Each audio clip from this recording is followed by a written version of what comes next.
el riesgo se ha multiplicado de manera exponencial. Con lo cual, obviamente el riesgo se ha multiplicado, pero eso no implica que haya que tener un pensamiento neoludista de hay que volver para atrás, hay que eliminarlo todo. No, en absoluto. Lo que hay que hacer efectivamente es concienciar y tomar medidas que prevengan posibles ciberataques y que los mitiguen una vez que se produzcan, porque sabemos que los ciberataques se van a seguir produciendo. Igual que avanzamos en el lado de la defensa, van a avanzar en el lado de los ciberdelincuentes. Lo que hay que hacer es buscar las formas de mitigar cualquier posible exposición, cualquier posible riesgo y también de cómo conseguimos recuperar la actividad normal una vez que se produzca ese ciberataque y con los menores daños posibles.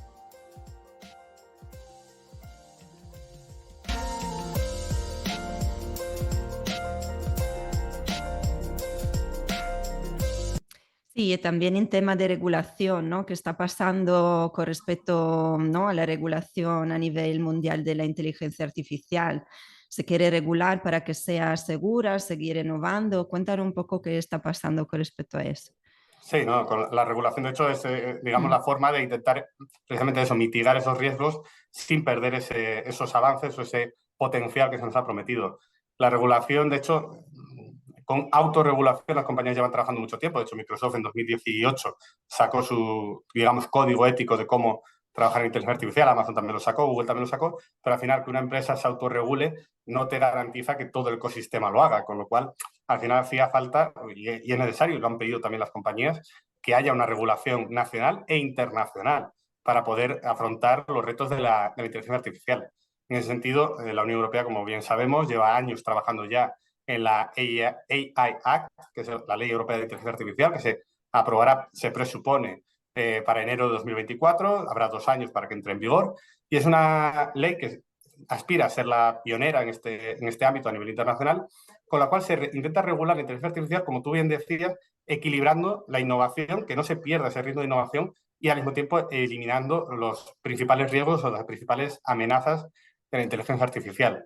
Lo que han hecho, porque claro, es muy complicado regular una tecnología tan incipiente, tan, digamos, que todavía está en pañales, como es la inteligencia artificial.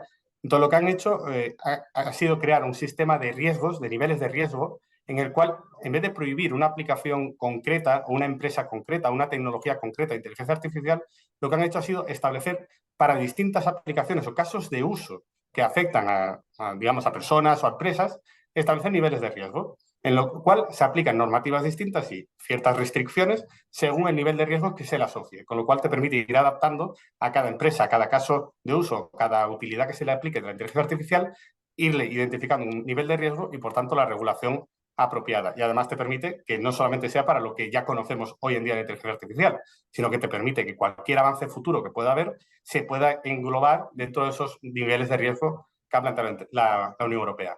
De hecho, en el nivel máximo ya han prohibido algunas cosas de raíz, por ejemplo, el tema de reconocimiento facial en tiempo real, que es algo que sabemos que hay otros países como China que se lleva haciendo de forma bastante habitual. La Unión Europea ha decidido prohibirlo de raíz. Se ha prohibido, por ejemplo, que se tomen decisiones automatizadas sobre personas, por ejemplo, en procesos de selección de personal, porque ya hemos visto en el pasado cómo Amazon y otras compañías han intentado utilizar estos sistemas y lo que decíamos, hay sesgos discriminatorios en los datos con los que se han entrenado, con lo cual se pueden perpetuar esa labor discriminatoria y la Unión Europea ha decidido, oye, esto hay que cortarlo de raíz, te puede servir como elemento, de, digamos, de filtro de lo que tú quieras, pero siempre la decisión humana tiene que ser final, es decir, tiene que haber un humano siempre al final de la ecuación para garantizar que no haya ningún efecto indeseado de la inteligencia artificial. Eso en el nivel máximo, digamos. Después también la regulación viene un poco a suplir, digamos, la laguna que hay entre la inteligencia artificial y la privacidad, porque al final estos datos con los que se ha entrenado pertenecen en muchos casos, son datos personales que pertenecen a ciudadanos, son datos confidenciales que pertenecen a compañías. ¿Cómo garantizar el cumplimiento, en este caso, de las leyes de inteligencia artificial con la parte más asociada al GDPR, a la ley de protección de datos? Es algo también que la norma europea va a incluir dentro de este ámbito. Y después también todo lo que tiene que ver con la propiedad intelectual, pero ahí ya nos vamos a otro debate de quién pertenece lo que genera la inteligencia artificial, de quién es el dueño de eso. ¿Es la propia inteligencia artificial? ¿Es el humano que le ha dado la orden? ¿Es el dueño de los datos con los que se ha generado ese resultado? De hecho, ese es el punto que está ahora un poco en debate y por el cual se está retrasando, de hecho, bastante la aprobación de la ley, porque nadie sabe muy bien todavía cómo encarar eso. En paralelo a la Unión Europea tenemos a Estados Unidos, que al principio había estado, bueno, pues como un modelo tradicional americano, había estado muy a favor de la autorregulación, de no entrometerse para intentar no frenar ese ritmo de innovación que tiene Estados Unidos, pero que al final, de hecho, Joe Biden hace un mes, escasamente un mes, ha lanzado una orden ejecutiva para regular también la inteligencia artificial, es decir, saltándose al Congreso y al Senado. Es decir, se ha dado cuenta de la necesidad urgente de que Estados Unidos también forme parte de esta conversación y que también, digamos, imponga unas ciertas normas, un cierto marco en el cual las compañías se puedan mover. Y después, al final, lo que nos faltaría es ese ámbito global, de que todos los países estemos más o menos alineados en este consenso. Ahí hemos tenido también hace relativamente poco la declaración de Beckley, además en el sitio icónico donde Alan Turing descifró la máquina Enigma, y ahí se ha un acuerdo entre varios países, no recuerdo ya el número, creo que eran cerca de 18 o 19 países, entre los cuales estaban Estados Unidos, la Unión Europea y estaba China, sorprendentemente, firmando un primer consenso sobre cómo regular la inteligencia artificial.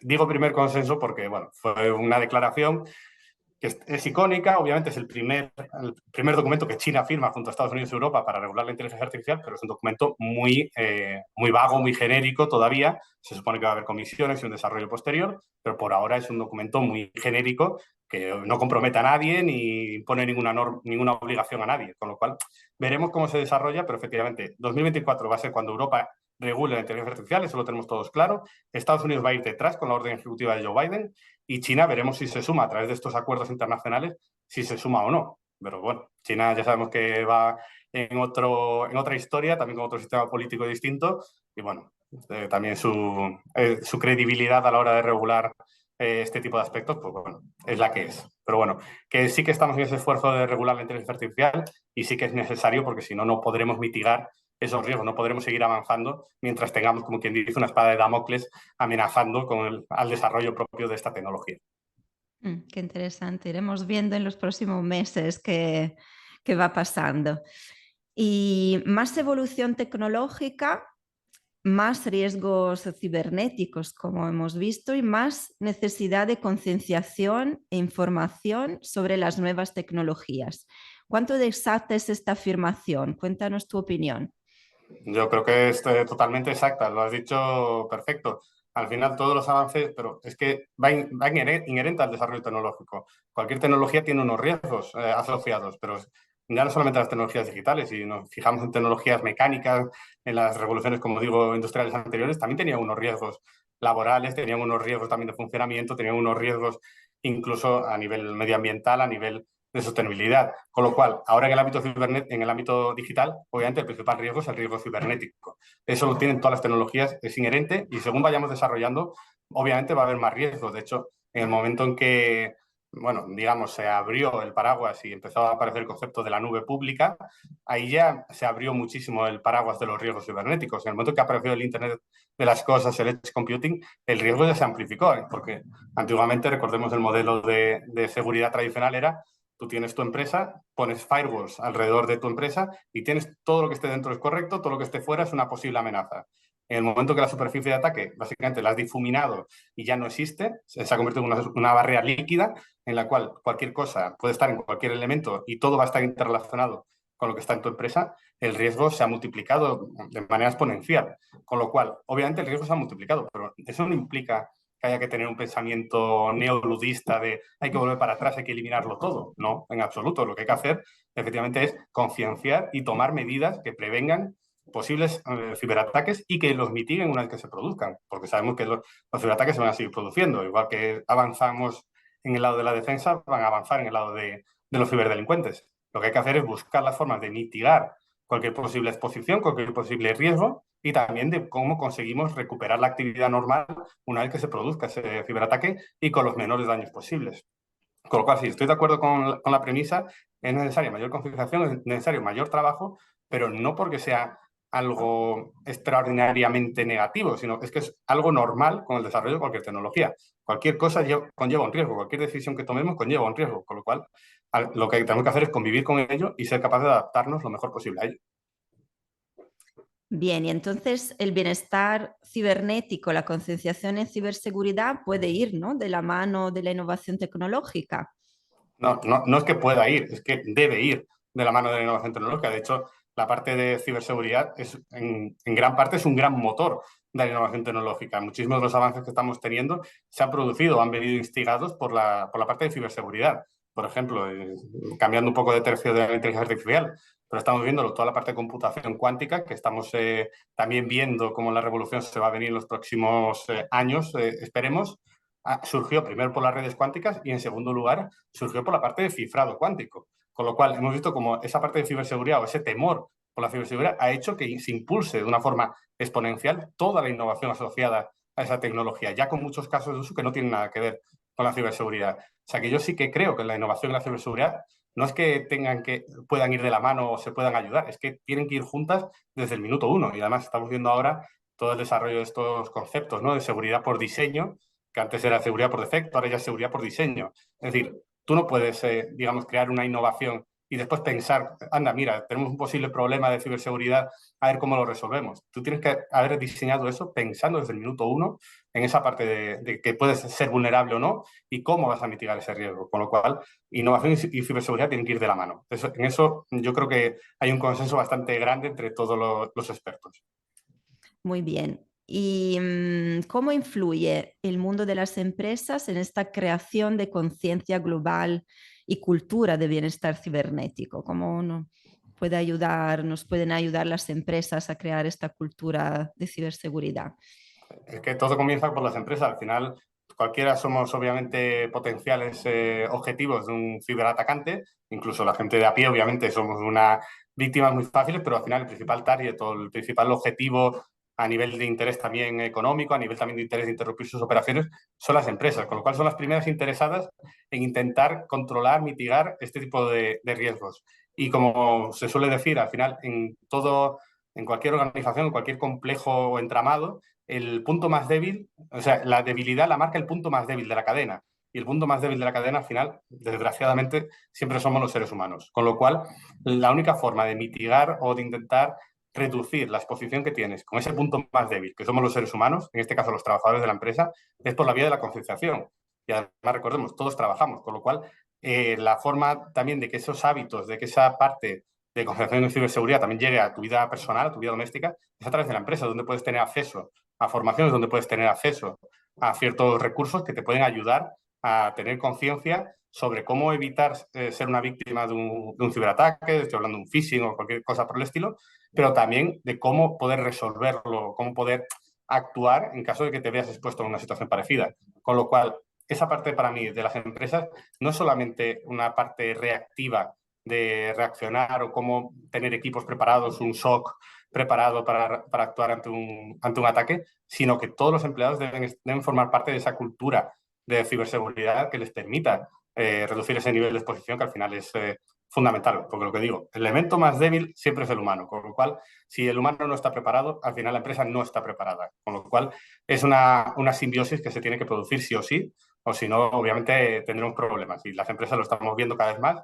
muchas, ahora con la nueva regulación, todas las altas direcciones de las compañías son responsables en muchas de las materias de ciberseguridad y de pérdida de datos, con lo cual tienen que estar concienciadas sí o sí, más que nada, porque por puro interés, si lo queremos decir así, más allá de por pura conciencia cívica, por puro uso racional de su labor. Pero estoy totalmente de acuerdo, esa parte de las empresas es fundamental a la hora de concienciar a los trabajadores, y más cuando están surgiendo tecnologías como la inteligencia artificial que están poniendo todo patas arriba. O existe un ente, en este caso tu empresa, que es lo más inmediato a ti, que te facilita o te permite conocer cómo debes actuar o cómo debes adaptarte a estos nuevos entornos, obviamente tendremos problemas. Claro, sí, es importante crear como una responsabilidad social, ¿no? Exacto, Dentro de la empresa sobre ciberseguridad. Y exacto. tenemos que trabajarlo todavía, pues en España, en Italia también, yo soy italiana, pero bueno, poco a poco lo iremos haciendo. Y como periodista y comunicador, ¿qué consideras que debe incluir un buen programa de concienciación en ciberseguridad? Lo primero de todo, yo creo que es hacerles partícipes de que sean conscientes del riesgo. Es decir, al final se habla de concienciación, pero nos quedamos en la parte de enseñarles herramientas, enseñarles tal, pero no partimos de lo más básico, que es enseñarles cómo afecta esto a tu trabajo, a tu empresa, que vean de verdad la amenaza más allá de las películas de un hacker en capucha, sino que entiendan de verdad lo que es un ciberataque, que entiendan de verdad cómo puede afectarles a su empresa y que se vea un poco en la tesitura de ponerse en la piel, de vivir un momento así y lo complejo que es. Es decir, esa parte para mí de darse cuenta, de realize en inglés, de sentir esa frustración, ese momento tan crítico en su propia piel, aunque obviamente en un entorno simulado, en un entorno obviamente ficticio, pero que puedan ser conscientes de esa parte, yo creo que es lo que les permite abrir la mente y de verdad prestarle atención a esta problemática. Lo segundo es hablarles el lenguaje llano. Al final tenemos un problema, y yo lo hablo también como medio de comunicación, de trasladar muchos de estos conceptos a la gente de a pie. Al final, sí, un ransomware, un phishing, ese tipo de vocablos ya forman parte un poco del diccionario colectivo, pero hay muchos otros elementos, muchas otras palabras que se manejan en el ámbito ciber que no son tan comunes, especialmente para gente que no tiene nada que ver con la tecnología, que al final es la mayoría de la población. Con lo cual, a la hora de hacerles partícipes de toda la parte de la ciberseguridad, tienen que entenderlo. No se les puede hablar con un lenguaje altivo, especializado, que se aleje de su entendimiento. Se les tiene que hablar en el lenguaje que dominan, en el lenguaje de sus áreas de negocio, en el lenguaje de su persona. Es decir, hay que adaptar, hay que bajar el lenguaje, aterrizarlo a lo que ellos pueden entender y a lo que ellos pueden reaccionar en ese sentido. Y por último, lo que hay que hacer es darles herramientas prácticas, lógicas y lo más importante para mí, que no generen fricción. Al final, muchas de las estrategias tradicionales de ciberseguridad se basan en te pongo más contraseñas, te pongo más mecanismos de seguridad, te pongo bloqueos en el ordenador, te bloqueo ciertas aplicaciones que no puedas instalar, que no puedas no sé qué.